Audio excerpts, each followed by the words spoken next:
yang selama ini hanya bisa menulis bahasanya seperti itu.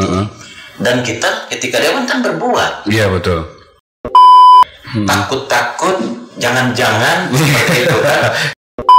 Maksudnya pola pekerjaan dari pemerintahan. Iya. Oh. Khusus pemerintah. Khusus pemerintahan ya. Ya, karena kita loh, itu kan bukan hutang saya, tapi hutang pemimpin sebelumnya. Iya, itu yang kita khawatirkan ya. Ya.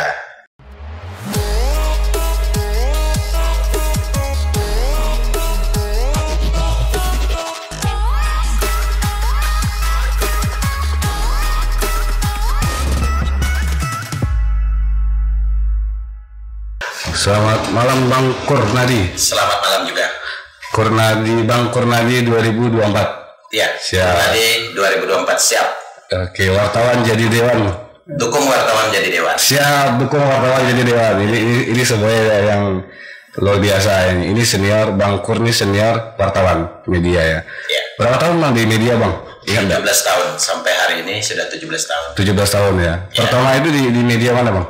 Saya pertama-tama sekali itu di Koran Metro. Koran Metro. Ya, Koran Metro itu kurang lebih saya 1,5 tahun. 1,5 tahun. Nah, kemudian saya di Media Kalbar. Nah, setelah di Media Kalbar, saya di Apis TV Cilacap. Ya, kurang lebih itu penugasan waktu itu sekitar 2 tahun. Nah, setelah itu saya sekitar 4 tahun itu di Media Kalbar. Media Kalbar. Ya. Kemudian bersamaan dengan di Media Kalbar, saya juga dipercaya menjadi Kepala Biro Jaya Pos. Jaya Pos. Ya, Jaya Pos. Yaitu waktu itu terbitannya mereka bulanan. Nah, setelah itu saya juga diminta bantu teman dari Jakarta itu di Nusantara Merdeka News. Nusantara Merdeka News. Ya, setelah di Nusantara Merdeka News, saya juga waktu itu cukup lama, selama 4 tahun di Harian Berkat. Harian Berkat nih. Ya. Terakhir ini? Ya, setelah di Harian Berkat, saya kurang lebih 5 tahun 8 bulan itu di Rakyat Kalbar. Rakyat Kalbar, iya. Ya, Koran Rakyat Kalbar ini sebelumnya itu kan kita kenal namanya Ekuator. Ya, jadi Ekuator. Kemudian pada 1 Januari 2020 Koran Rakyat Kalbar ini resmi tidak beroperasi lagi. Sebelumnya saya pun sudah kurang lebih berjalan 1 tahun. Saya di Suara Kalbar sebelum Rakyat Kalbar itu tidak beroperasi. Begitu. Artinya 1 tahun bekerja di Suara Kalbar, sekalian juga saya di Harian Rakyat Kalbar.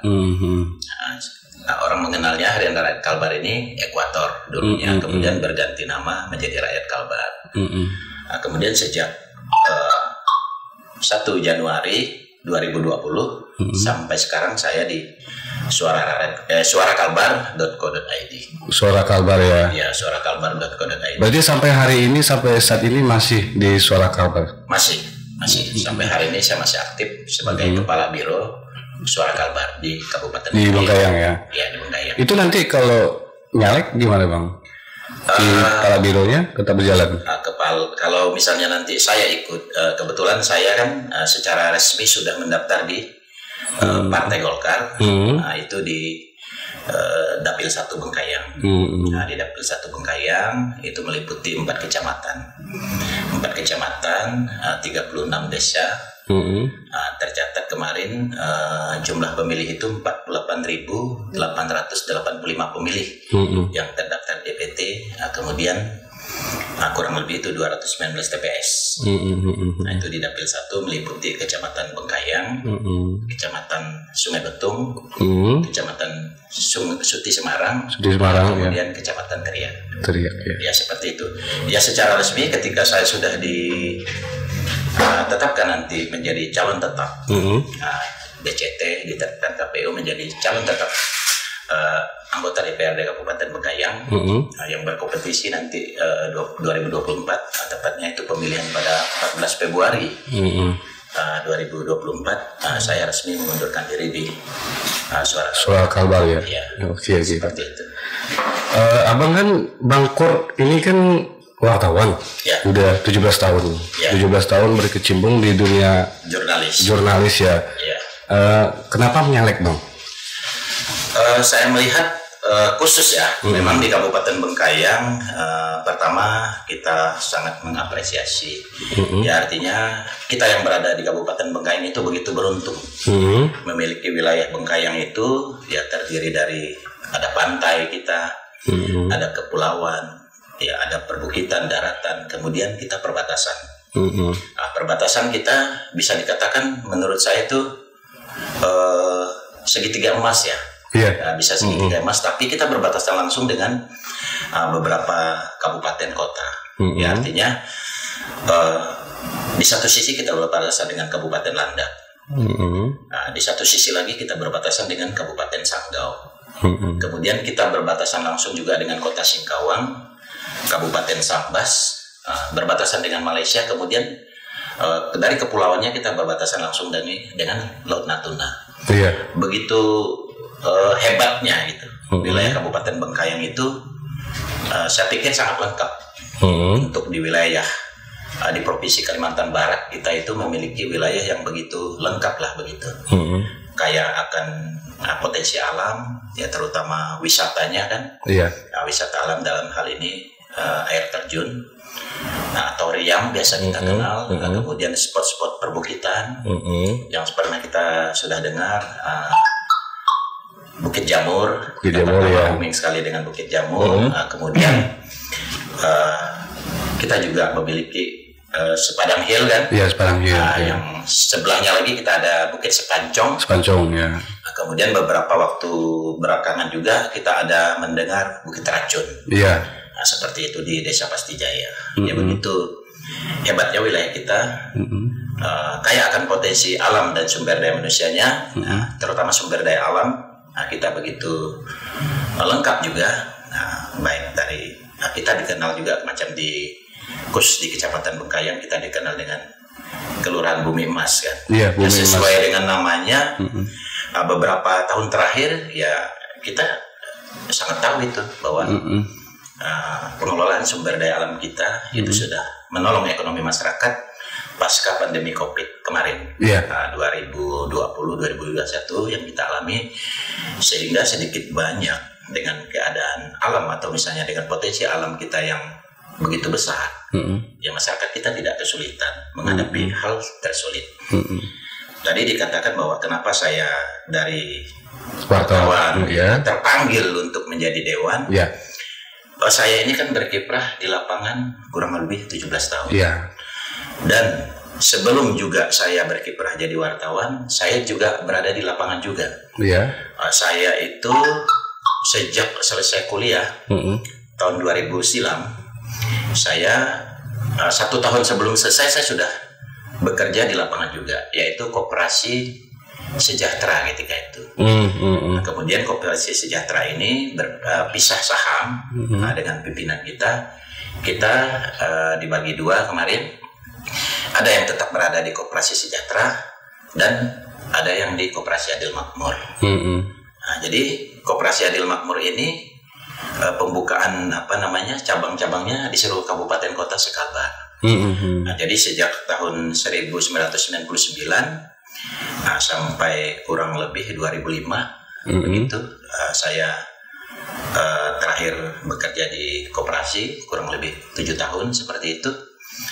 Saya jabatan terakhir itu tertinggi ya, menjadi kebanggaan sih ketika saya bekerja di Adil Makmur waktu itu. Saya sebagai manajer di Koperasi Adil Makmur di Kota Pontianak. Itu yang menjadi mimpi kita di kabupaten kota untuk menjadi manajer di tingkat provinsi lah seperti itu. Ya karena memang di pekerjaan swasta ini ya memang itulah yang menjadi basic ilmu saya. Kebetulan saya kan sarjana Diploma 3. Nah, jadi sarjana Diploma 3 saya alumni dari Akademi Manajemen Koperasi Kosgoro Pontianak. Nah, program studi saya manajemen. Nah, jadi manajemen kemudian fokus lagi manajemen usaha koperasi. Nah, itu latar belakang pendidikan saya. Dan ketika SMA juga saya pun memang sudah hobi menulis begitu, koresponden, sering mengikuti lomba filateli juga. Nah, ketika itu masih bentuk siarannya pakai radio. Nah, jadi kita komunikasi dengan sahabat-sahabat pena kita melalui surat menyurat di kantor pos seperti itu. Ya, kita banyak relasi, banyak teman seperti itu. Jadi seiring dengan perkembangan ya kebetulan ilmu pengetahuan saya khususnya di bidang koperasi. Nah, koperasi ini kan mengenal gotong royong dan kekeluargaan itu diutamakan. Artinya permodalan itu dari anggota, oleh anggota dan untuk anggota. Jadi saya melihat hal seperti ini itu yang menjadi pemicu saya kenapa saya lebih banyak terlibat langsung berhubungan dengan masyarakat di lapangan. Ya karena sesuai dengan ilmu kita juga ya kita memang bisa maju berkembang bersama, yaitu tadi sistemnya dari anggota, oleh anggota dan untuk anggota. Dan itu tetap menjadi pola hidup saya. Nah, ketika saya misalnya bisa berbagi dengan seseorang, ya karena prinsip saya seperti itu. Ketika saya bisa menolong orang, bisa membantu, ya tentunya kita kan berguna bagi orang lain. Seperti itu ya, seperti prinsip koperasi tadilah. Artinya kita mengumpul dana, berusaha bersama, kemudian dia maju bersama. Begitulah tujuan semestinya dari koperasi sesuai dengan ilmu yang kita miliki, seperti itu. Wartawan dan tadi basicnya awal itu kan memang ilmu koperasi. Ya. Kenapa dikaitkan mau jadi dewan gitu, Bang? Ya, ketiga hal yang telah saya lakukan, saya alami, bahkan itu menjadi ilmu dasar saya. Itu tidak bisa dipisahkan dengan pola koperasi, dengan pola kita menjadi wartawan. Itu kan berhubungan dengan orang banyak. Nah, ketika kita wartawan, kita menemui beberapa narasumber yang sifatnya juga beragam, ya kan? Ya ada orang yang yang kita temui ya tetapnya beragam seperti itu. Ya tentunya di sini itu trik pemasaran juga lah. Ya trik pemasaran di koperasi itu ya tentunya kualitas pemberitaan kita kan dari narasumbernya. Narasumber yang kita temui itu siapa? Nah, sehingga ketika pembaca itu melihat tulisan kita kan, ya artinya kan yang menilai sebuah tulisan kita itu kan pembaca. Nah, begitu kan?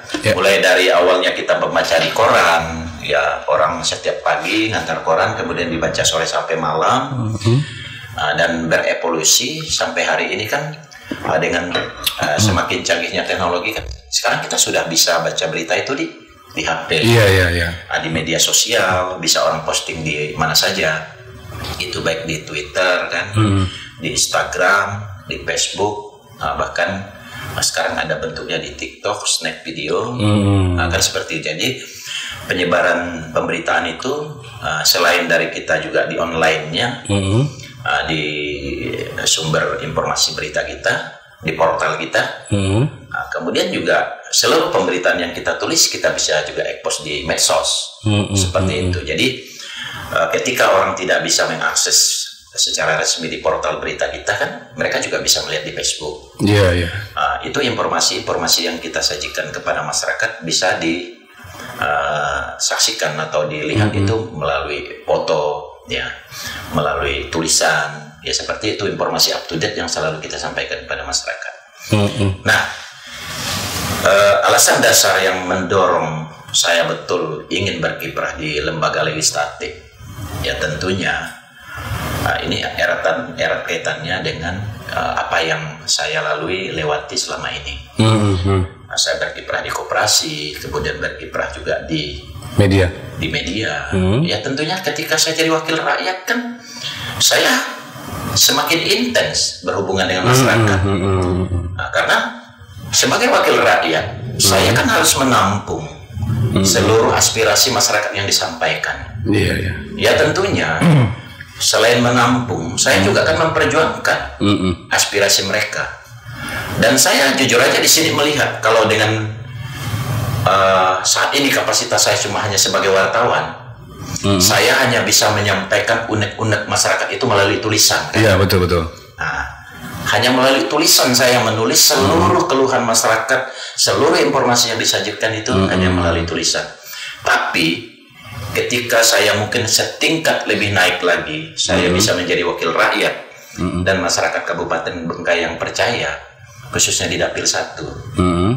Saya bisa membuktikan kinerja kita selama ini, yang selama ini hanya bisa menulis bahasanya seperti itu. Dan kita ketika dewan kan berbuat. Iya, betul. Nah, ini yang ingin saya buktikan.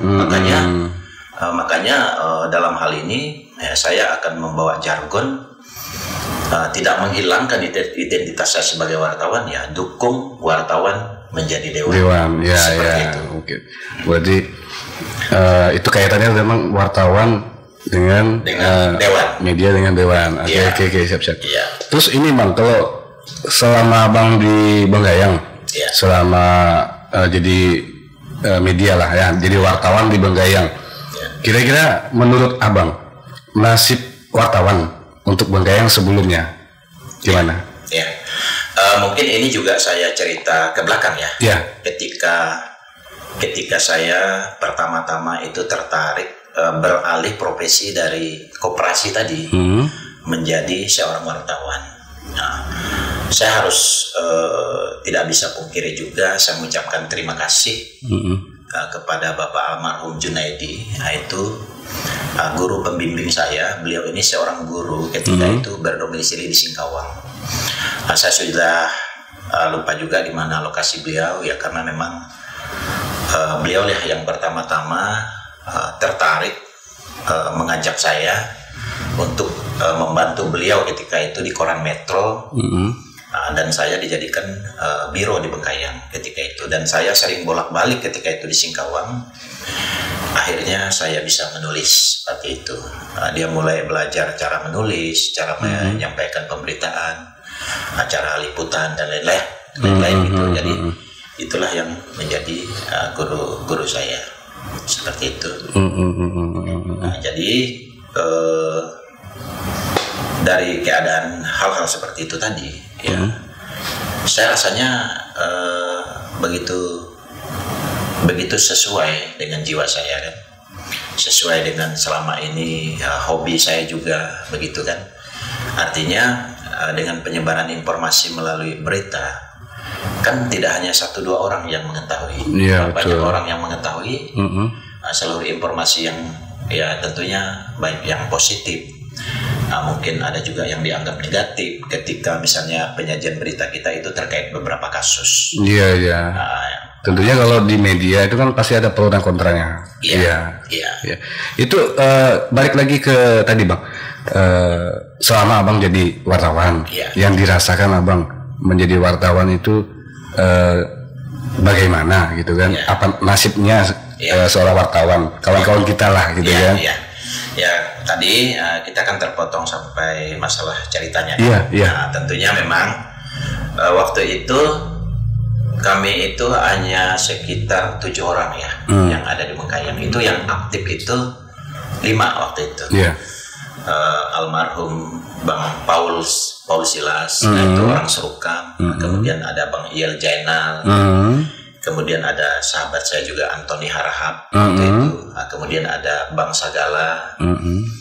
Kemudian ada Bang Sartiman. Waktu itu sering juga bolak-balik beliau di Bengkayang, tapi beliau domisili langsungnya kan di Kabupaten Landang.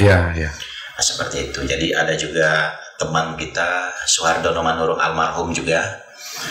Kemudian ada teman saya lagi Siburian namanya. Jadi itulah awak media ketika itu. Jadi dengan jumlah yang terbatas seperti itu, ya memang tidak bisa semua informasi yang kita kapal. Nah, di sini saya memang mengalami peristiwa langsung lah seperti itu. Bagaimana tantangan dan rintangan menjadi seorang wartawan di lapangan, ya kan? Bagaimana nasib teman-teman itu yang juga saya rasakan sampai hari ini, begitu kan? Dengan ada sikapnya pro kontra, tanggapan masyarakat terhadap seluruh pemberitaan yang kita tulis, seperti itu, lebih banyak cenderungnya dianggap negatif. Kalau sudah berhubungan dengan media atau seorang jurnalis atau seorang wartawan, umumnya pandangan di masyarakat itu udah negatif dulu ketika bertemu dengan seorang wartawan. Seperti itu, yaitu yang saya rasakan dari awal. Dari kesimpulan-kesimpulan seperti itu yang pertama saya dobrak. Pertama saya dobrak bagaimana menempatkan posisi seorang wartawan ini bisa positif tanggapan di masyarakat umum yang tidak mengetahui profesi jurnalis. Ini dalam tanda kutip ya, yang tidak terlalu mengetahui profesi jurnalis. Tapi bagi rekan-rekan, bagi masyarakat kita, bagi saudara kita yang tahu profesi wartawan, yaitu sambutannya positif. Ya memang seperti itulah profesi seorang wartawan. Nah, beranjak dari hal itu, saya cukup bangga hingga hari ini. Dari 0 tahun saya kerja sampai 17 tahun, cukup banyak sekali teman-teman itu yang sekarang ini mengambil langkah, mengambil sikap itu mau menjadi seorang wartawan atau jurnalis. Hingga hari ini kurang lebih anggota tetap kita yang ada di Kabupaten Bengkayang itu sekitar 37 orang. Itu yang aktif semua? Yang aktif itu dari berbagai media. Rata-rata mereka pegang satu media, ada juga yang 2. Kemudian sehingga hari ini keseluruhan dari teman kita yang aktif khusus di Kabupaten Bengkayang itu ada 37 orang. 37 orang. Iya, seperti itu. Jadi saya melihat dari kacamata kita, memang dari fakta yang kita alami, memang hidup menjadi seorang wartawan itu perlu trik dan langkah-langkah teknik bekerja seperti itu. Karena memang dari peristiwa yang kita alami awal, sambutan saja ketika orang mengenal kita wartawan, dia kan hati-hati ngomong. Iya, betul. Membatasi diri. Iya. Takut-takut, jangan-jangan seperti itu kan. Jangan-jangan kalau saya ngomong ini direkam. Jangan-jangan nanti mungkin saya menjadi narasumber. Nah, itu kekhawatiran. Padahal kan di etika penulisan kita kan ada namanya ya seperti inilah. Kita wawancara. Kalau memang terkait kasus, kita harus mau tidak mau harus merekam. Merekam, mendokumenkan sebagai bukti pemberitaan. Artinya ini semua penting kita lakukan ya, memang ya sudah menjadi kode etik kita. Iya, betul. Di dalam foto itu kita tampilkan gambar ataupun video ataupun rekaman suara untuk kita jadikan sebuah tulisan seperti itu kan. Itulah makna dari kenapa seorang wartawan itu membawa alat perekam, alat foto dan lain-lain lah, menjadi alat kecanggihan kamera bahkan. Nah, ketika itu kita harus bawa kamera Canon atau Nikon atau misalnya yang lain-lain lah. Sebagai alat penulisan kita, sebagai alat dokumentasi kita, supaya ketika berita kita sajikan kepada masyarakat bukan berupa fitnah. Iya, betul. Bukan berita bukan karangan yeah. semau kita gitu. Yeah. Di sini pemahaman masyarakat kita memang perlu juga diketahui. Seorang wartawan itu kan hanya menyampaikan tulisan. Tulisan dari narasumber yang kita tulis, bukan kita seorang wartawannya itu yang ngomong. Misalnya saya ngomong begini, begitu, bukan saya yang ngomong. Itu narasumber yang kita tulis, dia menyampaikan tentang permasalahan yang dia hadapi. Itu bukan bahasa kita. Bukan bahasa kita. Iya, betul. Misalnya ini Pak Acung lah, misalnya Pak Acung ini ada suatu problema yang harus disampaikan ke publik, misalnya. Nah, ketika ditemui saya harus tulis, misalnya, oh apa nih Pak Acung permasalahan yang Bapak hadapi? Oh iya Pak, saya ini permasalahannya. Ya tentunya dengan etika penulisan kita, yang kita kenal itu ada 5W+1H tadi. Saya titik beratkan di sini bahwa tulisan yang kita sampaikan itu bukan tulisan kita, tulisan bahasa kita pribadi, tapi itu adalah tulisan yang disampaikan oleh narasumber. Ya tentunya sumber atau informasi yang dapat dipertanggungjawabkan, pemberitaannya kan melalui karya jurnalistik, baik itu media online, media cetak, media elektronik, kan itu sarana penyampaian informasi pemerintah kepada publik, kepada masyarakatnya, ya kan? Kalau bukan melalui sarana itu siapa? Dari mana masyarakat bisa mengetahui apa kegiatan pemerintah, ya kan? untuk mereka menyampaikan event-event yang harus ditonton oleh masyarakat. Promosi ya. Termasuk kegiatan-kegiatan pembangunan yang dilakukan, ya kan? Ya tentunya kegiatan-kegiatan pembangunan yang dilakukan itu kalau bukan ditulis oleh seorang jurnalis, ya siapa yang mengetahuinya? Ya, seperti betul, itu. Betul. Nah, persoalan pokok yang masih terjadi di Kabupaten Bengkayang hingga hari ini, pola bekerja sama dengan media itu belum jelas. Maksudnya pola pekerjaan dari pemerintahan? Ya, khusus pemerintah. Khusus pemerintahan ya? Karena kita di mana di kabupaten kota lain, ya artinya kita kan setiap kabupaten kota di seluruh Kalbar kan ada biro. Iya. Ya kan, kalau mereka itu sudah ada sejenis kemitraan, betul-betul terjaga seperti itu kan, mereka berkewajiban menyampaikan informasi yang dilakukan oleh pemerintahnya kepada publik melalui pemberitaan di seluruh media yang ada di wilayah itu, ya dengan kewajiban kerjasama tadi. Berarti selama abang jadi media di Kabupaten Bengkayang, di Bengkayang ya, pernah nggak join dapat kerjasama dari pemerintahan? Ya, baru ada titik terang sekarang. Ya, baru ada titik terang masa pemerintahan Bupati dan Wakil Bupati yang periode 2021-2026. Bupati ketiga. Iya. Iya. Baru ada titik terang. Nah, itu pun baru sebatas komunikasi inten. Nah, itu yang membidanginya kan Dinas Kominfo. Ya. Tahun pertama kita belum ada titik terang juga. Tahun kedua kemarin 2022 sudah ada anggaran beberapa yang dialokasikan itu untuk beberapa media. Sudah mulai. Ya tapi belum maksimal.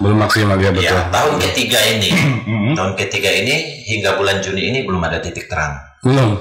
Nah, namun kita berupaya dengan teman-teman terus mendorong itu supaya seluruh informasi itu bisa diserap atau pemerintah daerah Kabupaten Bengkayang itu bisa bekerja sama dengan rekan-rekan kita media, sehingga seluruh informasi kegiatan pemerintah, baik bupati, wakil bupati, sekretaris daerah, para staf ahli, asistennya, para kepala dinas, badan dan kantor, para camatnya, bahkan hingga sampai ke para kepala desa kita.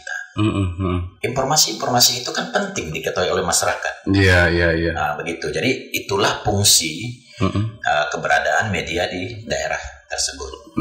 Nah, seperti itu. Silahkan, misalnya dari perangkat pemerintahan tadi bekerja sama dengan media manapun, silahkan. Kita ada 37 orang. Iya. Nah, silahkan dia misalnya maunya dengan si A, si B, si C. Intinya seluruh kegiatan pemerintah yang dilakukan itu kan diketahui oleh masyarakat. Iya, harus ya, wajib diketahui ya. Nah, jadi saya berharap dan itu menjadi mimpi saya agar hal-hal yang bisa dilakukan di daerah lain juga bisa terlaksana di Bengkayang. Oleh karena itu yang mendasari saya juga sangat-sangat dikatakan nekat maju. Supaya saya bisa menjadi corong teman-teman media, menyampaikan langsung dengan kapasitas saya nanti sebagai dewan kepada pemerintah kita juga. Termasuk saya juga ketika jadi dewan, saya kan sebagian dari pemerintah. Artinya saya di bidang legislatifnya kan. Ya tentunya ketika saya bisa menjadi anggota legislatif, saya dapat komunikasi langsung dengan pihak eksekutif. Iya, betul. Kemudian saya juga bisa meminta bantuan dan referensi nanti kepada pihak yudikatif. Nah, saya bisa berbicara dengan semua pihak dengan kapasitas saya sebagai anggota dewan nantinya, sehingga kesejajaran posisi dari teman-teman di media di Bengkayang juga bisa seperti di daerah lain. Itu yang menjadi mimpi dan cita-cita saya. Iya, makanya ada semboyannya dukung wartawan jadi dewan. Ya, Oke, siap. Beranjak semua dari permasalahan yang teman-teman alami, termasuk saya sendiri. Begitu sulitnya kita berjuang memasarkan, ini loh kami wartawan, ini loh kami seorang jurnalis yang mungkin mendapat pandangan beragam begitu kan. Nah, jadi ini yang ingin saya buktikan begitu. Ya tentunya teman-teman tadi yang ada 37 orang ini dengan dukungan mereka, dan memang sebelumnya saya pun izin menyampaikan baik itu personal, kemudian ngumpul-ngumpul di warung kopi, setiap kali habis peliputan saya menyampaikan saya 2024 berkeinginan untuk maju dengan tujuan dan target saya supaya saya terutama nanti menjadi salah satu orang yang nanti di garda terdepan untuk menyampaikan informasi tentang keberadaan kita sebenarnya yang bagaimana. Seperti itu. Mungkin selama ini pandangan, penilaian terhadap kita ini yang menjadi awak media itu belum pas seperti itu, belum pas mereka menilai. Seperti orang menilai begini lah. Orang hanya melihat dari luar, wah si ini kayaknya seperti ini. Kayaknya. Padahal belum tentu kan. Jadi mimpi saya yang belum tercapai itu seperti itu. Paling tidak ketika saya nanti betul dipercaya oleh masyarakat kita dan terpilih, melalui kebetulan saya coba berkiprah melalui Partai Golongan Karya. Ya. Partai Golongan Karya, nomor urut partai kita nomor 4. Nah, di dapil 1 ini ada 7 calon. Setiap dapil ya saya dipercaya kemarin untuk menduduki posisi nomor 4.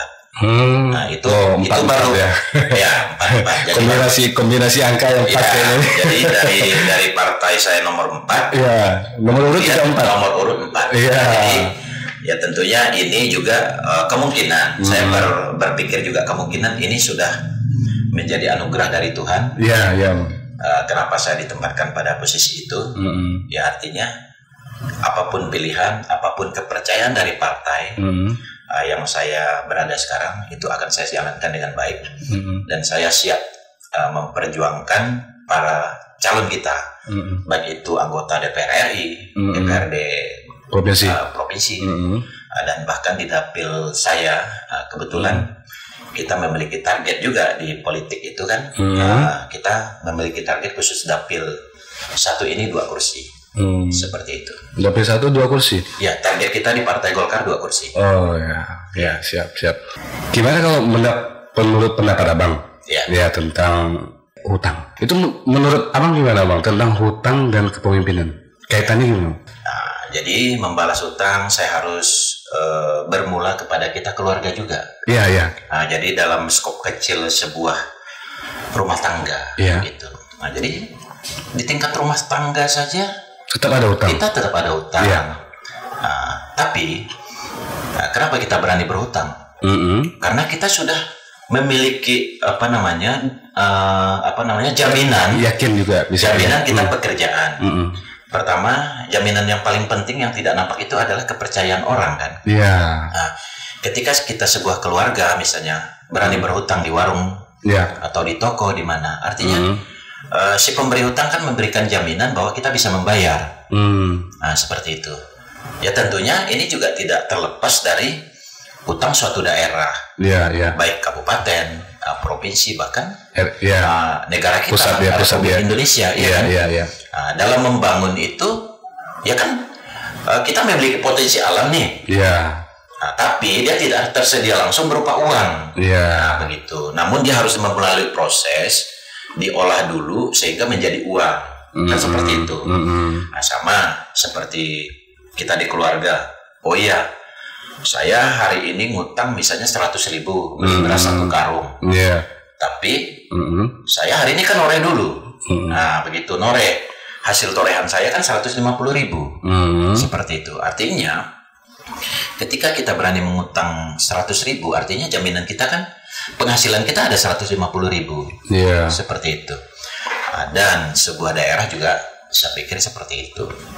Mereka pemimpin kita berani misalnya membangun daerah kita dengan katakanlah tadi ngutang, itu tentunya jaminannya kan jelas bahwa di daerah kita ini dia bisa membayar dengan misalnya perjanjian yang telah diteken.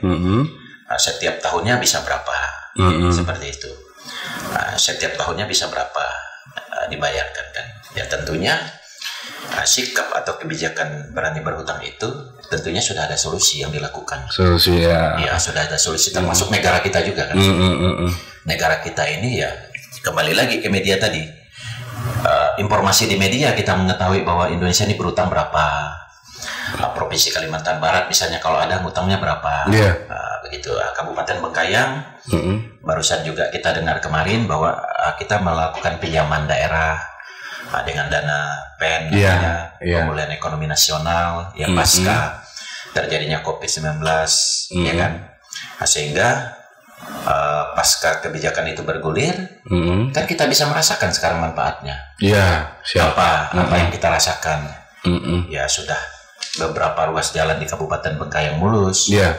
Kita juga pergi ke daerah-daerah tertentu itu enak. Ya kan semua dari hutang pemerintah tadi kan bisa kita rasakan manfaatnya. Membangun. Membangun daerah kita. Infrastruktur terutamanya. Oke, balik lagi ke cerita hutang, Bang. Kita namanya hutang itu kan biasa kalau di bank ya, pengalaman biasa kan kalau di bank ataupun koperasi kita tetap bayar kan. Dan itu biasanya kalau di bank atau di koperasi itu kan biasa ada ahli waris nih, Bang. Ini amit-amit misalnya saya minjam, Bang. Saya minjam terus saya meninggal. Utang saya belum lunas. Ada ahli warisnya anak saya, mungkin istri saya gitu kan. Kalau untuk pemerintahan gimana, Bang? Ya kalau di pemerintahan ini kan tetap diikat dengan peraturan tadi. Diikat dengan peraturan. Iya. Kan yang melegalkan sebuah pinjaman atau hutang itu kan peraturan. Iya kan? Keputusan bersama yang diambil oleh pemerintah dengan baik eksekutif maupun legislatif. Oh iya. Nah, kan seperti itu.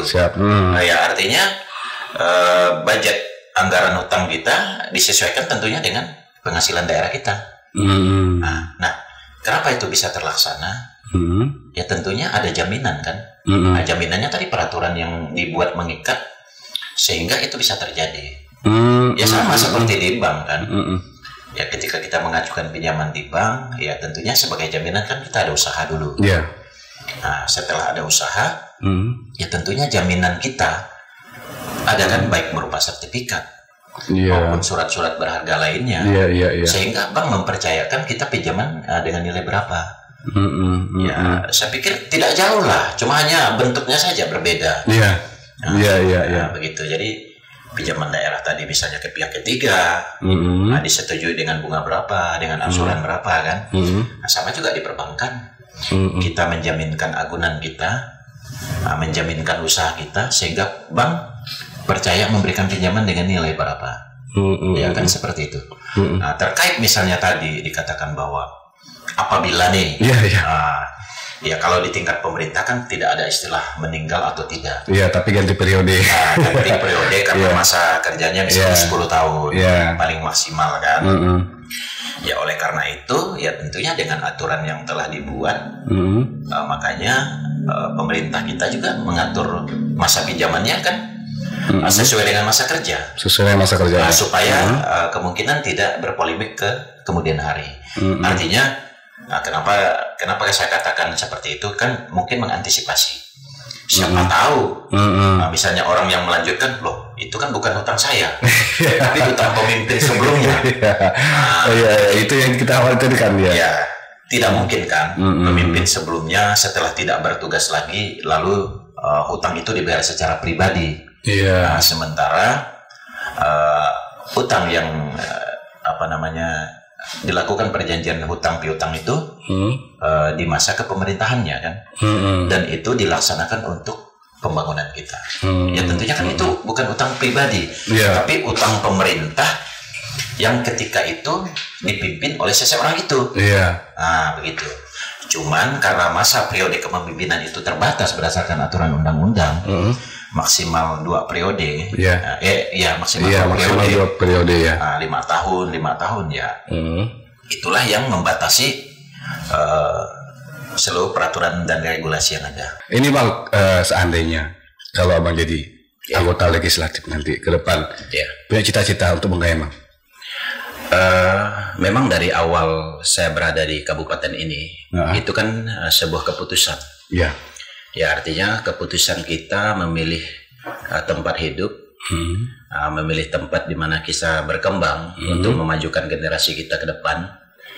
Ya karena kita yakin sekali kalau kita sudah berkeluarga ya tentunya ada regenerasi penerus kita kan. Ya seperti itu. Itu adalah sebuah pilihan. Ya tentunya ketika saya berada di Kabupaten Bengkayang, apapun itu, apapun permasalahan yang kita lakukan dan kita alami, ya tentunya kita bisa berbuat untuk sesama. Di dalam bidang masing-masing kita sendiri, kita juga bisa membangun daerah ini. Ya tentunya pola pembangunan atau cara kita membangun daerah ini ya berbagai dengan cara bidang kita kan. Ketika kita berada di suatu bidang tugas misalnya apa, ya kita bisa melakukan apa di daerah ini. Dengan nantinya saya betul-betul tergabung menjadi seorang wakil rakyat, menjadi anggota DPRD, ya tentunya sesuai dengan tupoksi saya, saya bisa berbuat lebih banyak untuk membantu kemajuan daerah ini. Ya tentunya seperti itu. Dengan kapasitas saya, dengan wewenang saya, itu yang kita lakukan untuk terus membangun dan memajukan Bengkayang. Nah, seiring dengan keberadaan nanti ibu kota negara kita yang dinamakan Nusantara, itu pasti seperti sebelumnya di Pulau Jawa kan, itu efeknya akan ke wilayah-wilayah lainnya. Di Kalimantan sendiri ya ada Kalimantan Barat, Kalimantan Timur, Kalimantan Tengah, Kalimantan Selatan, dan Kalimantan Utara. Ya tentunya dalam sebuah negara itu tujuan dari pemerintah melakukan terobosan-terobosan ini kan terobosan juga, terobosan cerdas dari pemimpin kita dalam memandang kemajuan Indonesia ke depan. Jadi kemajuan Indonesia ke depan yang dilihat oleh pemimpin kita, Bapak Presiden Joko Widodo bersama Ma'ruf Amin, dia memandang bahwa sebuah negara Indonesia itu begitu luasnya, ya tentunya dengan rentang yang begitu luas dari Sabang sampai Merauke. Ide cerdas yang saya amati ada pada beliau. Kalimantan itu kan persis berada di tengah-tengah. Iya kan? Selama ini ya kita di Kalimantan Barat mau ke Bali lah misalnya, kita harus terbang dulu ke Jakarta, kemudian dari Jakarta transit ke Bali. Dan sebaliknya di seluruh Indonesia lah. Kalau kita mau ke Batam juga misalnya, atau ke Sumatera misalnya kan, atau kita mau ke Sulawesi atau mau ke Irian Jaya, ya kan? Ya tentunya kita harus terbang dulu di Jakarta baru ke daerah lain. Kalau di sini saya melihat dengan persisnya berada Pulau Kalimantan di tengah-tengah, dan nanti menjadi sarana transportasi internasional misalnya, dibangun sebuah bandara di ibu kota negara baru, begitu kan? Tentunya ini mungkin salah satu ide beliau tadi, tujuannya dia menyebarnya kan, kita kan di tengah-tengah nih. Pulau Kalimantan di tengah, artinya bisa langsung terbang ke Bali, bisa langsung terbang ke Jawa, bisa langsung terbang ke Papua, bisa langsung terbang ke Sulawesi, ke Maluku, ke Flores misalnya, atau ke Sumatera, ya kan? Ya artinya di sini itu dari kacamata saya pribadi ya. Tapi tentunya dengan adanya terobosan yang dilakukan oleh pemerintah di Kabupaten Bengkayang, kita juga harus bersiap diri. Masyarakat kita harus mempersiapkan diri, terutama ya sumber daya manusia. Ya karena seluruh regulasi hidup kita tidak terlepas dari ilmu pengetahuan yang kita miliki. Bagaimana cara mendapat sumber daya manusia yang berkualitas tadi? Ya tentunya kita tidak terlepas dari pendidikan. Seperti yang saya ulas dari awal tadi, kita memiliki tempat atau daerah yang begitu beruntung. Kita ada 12 pulau, kita ada pantai, kita perbatasan langsung dengan negara tetangga di Malaysia, kita segitiga emas tadi langsung laut lepas, kita di Laut Cina Selatan, di Natuna kan.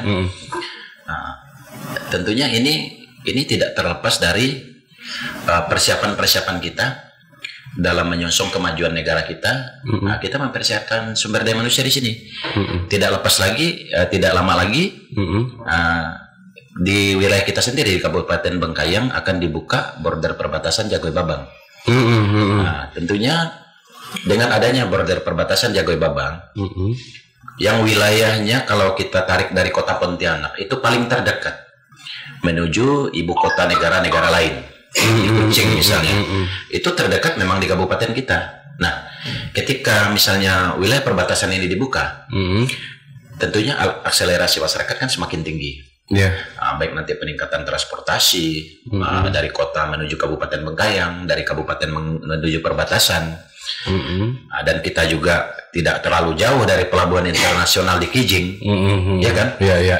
Kita nanti tidak jauh lagi juga di bandara yang dibangun di Singkawang. Ya tentunya keberadaan Kabupaten Bengkayang itu menjadi tujuan utama. Nanti baik itu di wilayah Kalimantan Barat sendiri, bahkan di pulau-pulau lain juga. Bengkayang itu akan menjadi sasaran utama pergeseran manusia-manusia dari daerah lain sebelum mereka menuju ibu kota negara. Mungkin sampai hari ini masyarakat-masyarakat di seluruh Indonesia untuk mencari tempat di perbatasan atau di wilayah pusat kota nanti kan sudah terbatas. Nah, karena mungkin di wilayah terdekat juga, di wilayah sekitar Kalimantan Timur sendiri kan, masyarakatnya juga sudah berpikir maju. Mereka pasti mencari tempat terdekat dari ibu kota negara, ya kan? Nah, kalau untuk sampai ke kita kan proses masih lama. Ya tentunya sarana prasarana nanti akan dibangun pemerintah supaya jangkauan lebih dekat, lebih mudah. Ya tentunya pasti dibangun sarana-sarana transportasi, baik darat, laut maupun udara. Nah, seperti itu. Intinya berarti kita harus siap sumber daya manusia. Sumber daya manusianya, betul. Silahkan masyarakat menentukan pilihan.